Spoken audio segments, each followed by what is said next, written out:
Anexo D. Recomendações para uso eficiente de energia dos sistemas prediais de água fria e quente. Generalidades. O aquecimento de água está associado a um dos principais usos de energia em uma edificação. Apesar dessa importância nos usos de recursos, o sistema de distribuição de água quente raramente é considerado de forma apropriada quando se planeja a construção de uma edificação. Como resultado, muitas edificações são construídas com sistemas de distribuição de água quente ineficientes, ocasionando desperdício de energia e água no processo. A eficiência de um sistema de água quente deve a eficiência de um sistema de água quente em fornecer adequadamente água aquecida aos pontos de utilização depende de vários fatores que incidem nas fases de geração e distribuição de utilização. Recomenda-se que sejam tomadas providências quanto à eficiência energética nessas três fases. Geração de água quente. A eficiência de um aquecedor de água na conversão de uma dada forma de energia em calor, dependendo do tipo de aquecedor para aquecer a água, representa um grande impacto na eficiência global do sistema. A geração de água quente pode ser feita de forma mais eficiente, selecionando-se um aquecedor de água com nível maior de eficiência local, e utilizando-se um tipo de energia com maior eficiência global, considerando-se cadeia de suprimento de energia, eficiência global. Recomenda-se a utilização de aquecedor de água que possua um nível A de eficiência no Programa Brasileiro de Etiquetagem, PBE, ou que atendam níveis de eficiência equivalentes. O volume de armazenamento de água quente está diretamente vinculado ao uso da energia necessária para a garantia de temperatura de fornecimento. Sistemas com menor volume de armazenamento desperdiçam menor quantidade de água e energia. Distribuição de água quente. Vários fatores influenciam a distribuição eficiente da água aquecida para os pontos de utilização na edificação, incluindo o comprimento e diâmetro dos trechos da tubulação, os materiais utilizados e isolamento térmico empregado. Recomenda-se que o percurso da tubulação de distribuição de água quente seja o menor possível, a fim de minimizar perdas térmicas entre a geração da água quente e os pontos de utilização e reduzir o volume de água descartado antes da chegada da água quente em temperatura adequada ao uso a qualquer ponto de utilização. Sistemas de recirculação deveriam ser estabelecidos durante a fase de concepção e projeto do sistema de aquecimento de água. Recomenda-se a utilização de isolamento térmico nas tubulações e componentes que conduzem água quente, adequadamente projetados em relação ao material isolante e espessura de insolação. Recomenda-se que a tubulação de água quente em sistema que não possui recirculação utilize isolamento térmico sempre que tiver um comprimento superior a 1,5 m a jusante do aquecedor ou reservatório de água quente. Recomenda-se que em sistemas de aquecimento de água indiretos, os trechos de tubulação de água quente entre a fonte de calor e o reservatório de água quente recebam isolamento térmico em toda a extensão. Uso final de água quente. A utilização de sensores em aparelhos sanitários que funcionam com baixas vazões permite um aumento de eficiência do sistema. Anexo E. Novos materiais, componentes ou tecnologias. A inclusão de citação explícita de materiais, componentes e tecnologias nesta norma contempla normalmente o seguinte: o reconhecimento de especificação, norma ou regulamentação técnica dos produtos e componentes do mercado interno, nacional ou internacional. Assegurar que os produtos e componentes atendam às referências normativas explicitadas, incluindo a avaliação de histórico de mercado e uso dos produtos e componentes na aplicação pretendida, incluindo análise de ensaios quando pertinente. A existência de vínculo normativo referente ao uso e permissão dos produtos componentes no âmbito da normalização internacional ou estrangeira aplicável ao uso pretendido. avaliação de validade e aprovação do produto do SPAF aqui no cenário internacional, com evidência de seu uso e aplicação. Esta relação é normalmente utilizada com referência válida de avaliação, mas não extensiva, e pode ser complementada e alterada com outros elementos sempre que julgado necessário. Anexo F. Procedimento de limpeza e desinfecção de sistemas de água fria e quente.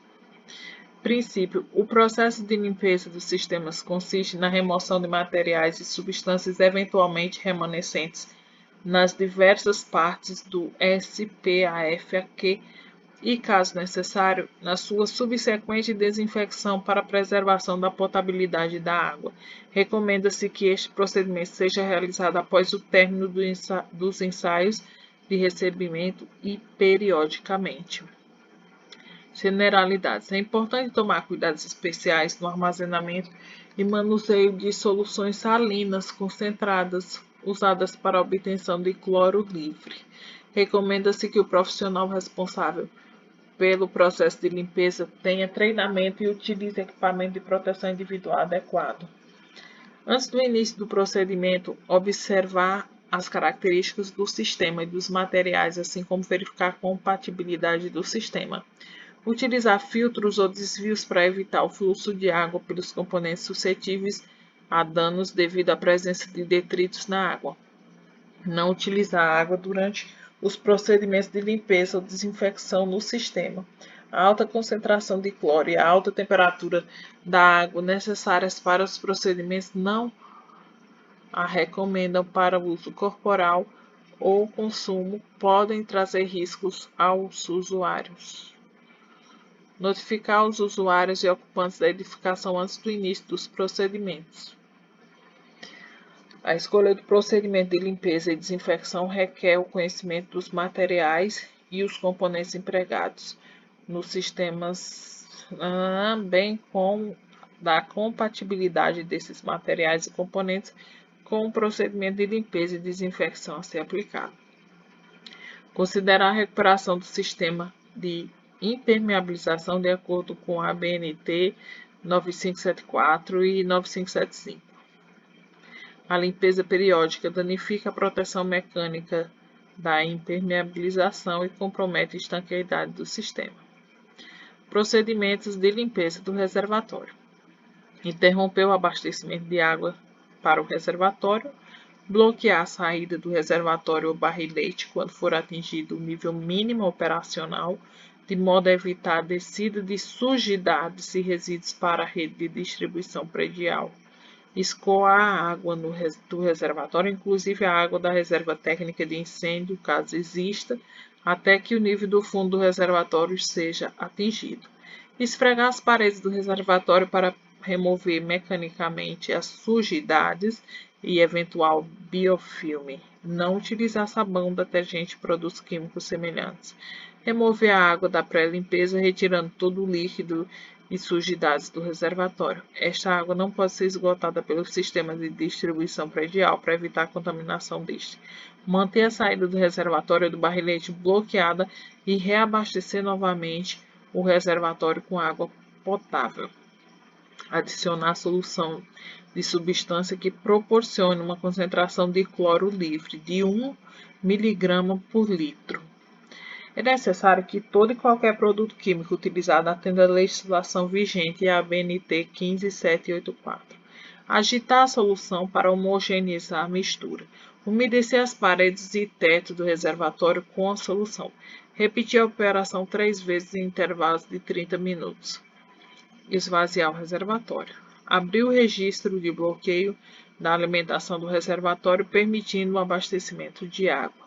Enxaguar as paredes laterais da caixa com água que está abastecendo o reservatório. Escoar o restante da água do reservatório. Limpar a parte interna das tampas do reservatório. Abrir o registro do sistema de distribuição. Coletar amostras da água para constatação de sua potabilidade. Caso necessário, o procedimento deve ser repetido. Procedimento do sistema de limpeza de distribuição predial. Escoar a água presente no sistema até que o fluxo de água efluente através de todas as peças de utilização tenha aparência cristalina quando observada a olho nu e não apresente resíduos sólidos de nenhum tipo. Com o sistema preenchido com água potável, adicionar uma solução de cloro livre de forma a se obter uma concentração mínima de 1 mg por litro no sistema. Permitir o escoamento da água com a concentração de cloro livre descrita em cada trecho da tubulação.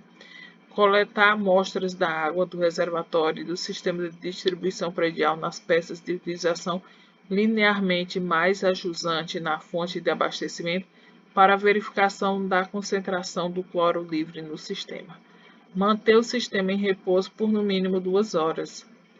Escoar toda a água com a solução de cloro do sistema e abastecê-lo novamente com água. Coletar amostras da água das peças de utilização linearmente mais a jusante da fonte de abastecimento para a constatação da potabilidade da água. Caso necessário, repetir o procedimento. Procedimento de desinfecção química do sistema. Limpar o reservatório e o sistema conforme descrito em F.3. Com o sistema preenchido com água potável, adicionar uma solução de cloro livre, de forma a se obter uma concentração mínima de 20 mg por litro no sistema. Permitir o escoamento da água por todo o sistema de distribuição, através da abertura sucessiva de cada uma das peças de utilização a jusante alimentadas pelo sistema, da mais próxima do reservatório para a mais distante deste. Coletar amostras da água do reservatório e do sistema de distribuição nas peças de utilização para verificar a concentração do cloro livre no sistema. Esta deve ser no mínimo 20 mg por litro. Verificar constantemente se a concentração de cloro livre no reservatório se mantém neste valor. Manter o sistema em repouso por no mínimo 2 horas. Escoar toda a água com solução de cloro do sistema e abastecer novamente com água potável. Manter o sistema em repouso por período de 12 horas e escoar a água em cada ponto de uso por no mínimo 4 minutos. Coletar amostras da água do sistema nas peças de utilização linearmente, mais a jusante da fonte de abastecimento para a constatação de sua potabilidade. Caso necessário, repetir o procedimento. Procedimento de desinfecção térmica. Certificar-se que o sistema de água fria que abastece o sistema de água quente se encontra limpa e não necessita ser desinfetado. Interromper o abastecimento de água no reservatório. Escoar a água do reservatório de maneira a eliminar os resíduos sólidos e sedimentos, porventura acumulados em seu interior.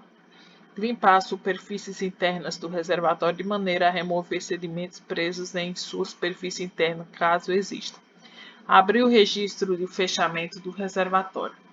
Elevar a temperatura da água do reservatório de forma a atingir no mínimo 70 graus Celsius no ponto mais desfavorável.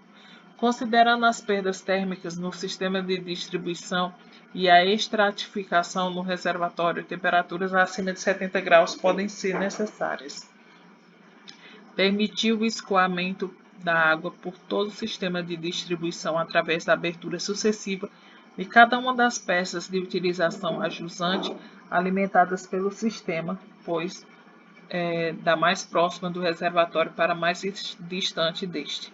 Medir a temperatura da água no reservatório e as peças de utilização de forma a garantir que tenham valor igual ou superior a 70 graus. Manter o fluxo de água em cada peça de utilização por um período mínimo de 30 minutos. Após a estabilização da temperatura nos pontos de utilização, recomenda-se o uso de vazões baixas durante o escoamento da água quente para minimizar a queda de temperatura da água no reservatório. Após o término do procedimento de desinfecção, coletar amostras da água para constatação de sua potabilidade. Caso necessário, o procedimento deve ser repetido. Acabou, graças a Deus.